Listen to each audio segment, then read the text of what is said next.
Man, I want to bet on this fight right here, but I'm gonna be honest. I know there's some people confident on Bekzat, but I don't see it. I don't like his boxing. I think he leads with his too much.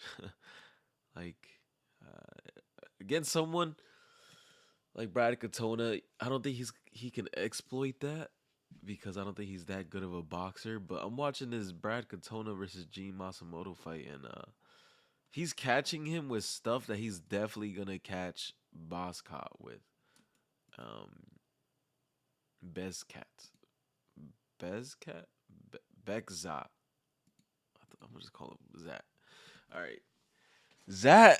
He honestly, like he's not bad or nothing, but he hasn't shown me anything in any single fight. I've only been able to watch 3 fights. I haven't been able to watch like his whole consistent fights. But he has fought adversity. He has been dropped in 2 fights and he has came back and knocked out one dude and the other guy he took him to decision.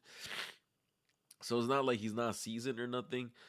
But I just honestly it could go this way because I am leaning towards Zat Begzat, but I'm not gonna bet on him. I know he's a minus 180, but this should be like even odds because we don't know how good this guy is. Honestly, like you could say, oh, but he dropped Umar, bro. In this Umar fight, he was so right-handed heavy.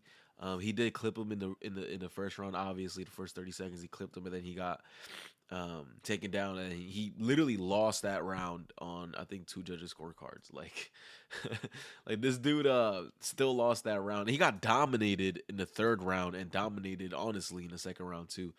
Um, it was just he showed his cards, and no, it's not even that. I think he just hit him with that right hand, and he thought like, okay, that's gonna be my game plan. And his striking isn't nothing like it's not like a package like or it is a package but there's no setup to his strikes. It's never like a jab.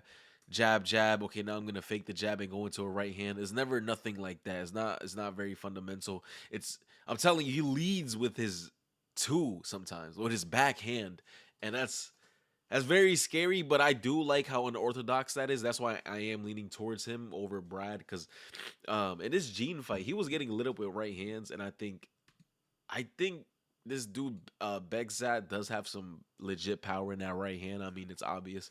He in every single fight he lands that. And I think if he does land on Brad, he could hurt him. I don't think he's gonna finish Brad because Brad is tough and he does use a lot of movement, so it's gonna be tricky to find his timing. But I think it's gonna be a fight where it's like it goes a 3 round decision, and we see Bekzat hurt him like maybe 2 times. But I'm pretty confident that he will hurt Brad in one occasion. I don't know if he's gonna drop him because, like I said, like has Brad been finished?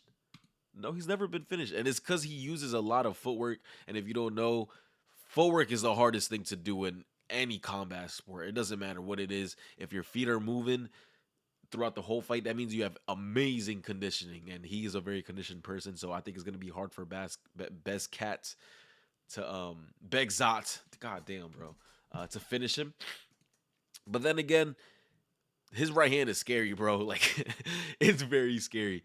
And I am leaning towards him, but I could definitely see a Katona win, honestly, too. Like I think this is a very even fight. Like if Brad goes in there with a smart game plan, but where does he train right now? Because you see it in it's very more simple to game plan in boxing than it is MMA because in boxing is usually in the low level you only have to counter one thing. But in MMA I was gonna say like if he just makes a game plan of just primarily defending the right hand and countering that, then he could win. But this dude Bekzai, he has some nice wrestling. I do like his wrestling. I like his how aggressive and just how forceful he is with his body locks and his takedowns in general. I do like him. So he could mix that in, and he loves if you throw an overhand on Bekzat or if he sees your shot coming from a mile away, he's gonna shoot right under that, and I love that he does that. It's a very beautiful move that he does. Um, I just remember this is in Canada and he's fucking Canadian, so oh man, this is scary actually because I forgot that he's Canadian, you know? And if this is a close fight, dude, I mean, I know every single Canadian, or what was it like? Only one Canadian won last Canada card, or last Canada pay per view last year.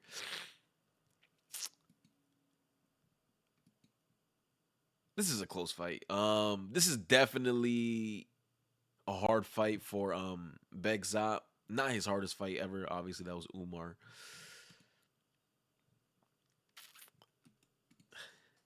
Yeah, I got I got Bekzat, but do not be surprised. All right, I'm staying away from that fight betting wise. It's gonna be a fun fight to watch though, because in my opinion, it's a stylistic matchup. Um, I gotta go into decision though. What is the line for that? Let's see what the line is. Sorry, I got OCD, so I just gotta fucking put this in. All right, let's go to UFC. UFC fights first fight minus 170. Minus 300. So they see what I see too. The Bucks definitely see what I see too. But don't be surprised if it's a knockout. But man, it's hard. I'm telling you, it's hard to knock out somebody that is super conditioned and super in shape. You know, it's super hard to finish someone like that, especially someone who's never shown very much chin problems. He was getting wobbled a little bit by Gene, but he didn't get finished, and I can see that happening here too. All right, that's the video.